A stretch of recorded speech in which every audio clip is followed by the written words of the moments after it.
ప్రేక్షకులకు హృదయపూర్వక నమస్కారం. సమ్మక్క సారలమ్మ పండగ శుభాకాంక్షలు. మరి ఈరోజు అమ్మవారి గద్దెలను దర్శించుకొని మొక్కులు సమర్పించుకొని ఈరోజు మళ్ళీ వెళ్ళడం జరుగుతూ ఉంది. ఈ నిర్మాణం స్టార్ట్ అయిన దగ్గర నుంచి కూడా పలుమార్లు ఇక్కడ సందర్శించి మరి అందరు అధికారుల సహకారంతో కలెక్టర్లు కానీ ఎస్పీలు కానీ ప్రతి డిపార్ట్మెంట్ కూడా రాత్రి పగలు నిద్ర లేకుండా మరి ఈ యొక్క నిర్మాణంలో వాళ్ళ యొక్క పాత్రను పోషించడం అనేది అభినందించదగ్గ విషయం. ముఖ్యంగా సీతక్క ఇక్కడ ఎమ్మెల్యేగా ఉండడము, మంత్రిగా ఉండడము, ఆమెకు ఒక గిరిజన బిడ్డ కావడము, ఆమెకు ఒక కోరిక ఈ సమ్మక్క సారలమ్మ తను అధికారంలో ఉన్నప్పుడు అభివృద్ధి చేయాలని.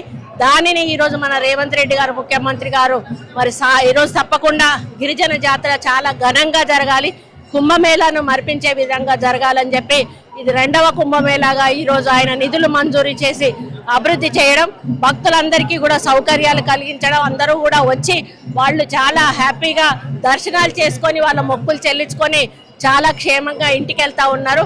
ఇప్పటి వరకు కూడా ఏ చిన్న పొరపాటు కూడా జరగకుండా భక్తులకు అన్ని రకాల సౌకర్యాలు కూడా కలిగినాం. కాబట్టి మేము ఈరోజు మొక్కులు చెల్లించుకొని వెళ్తున్నాం. ఇక రాబోయే రోజుల్లో కూడా ఇంకా మంచి మంచి కార్యక్రమాలు ఇంకా చేసేటివి ఉన్నాయి, తప్పకుండా చేస్తాం.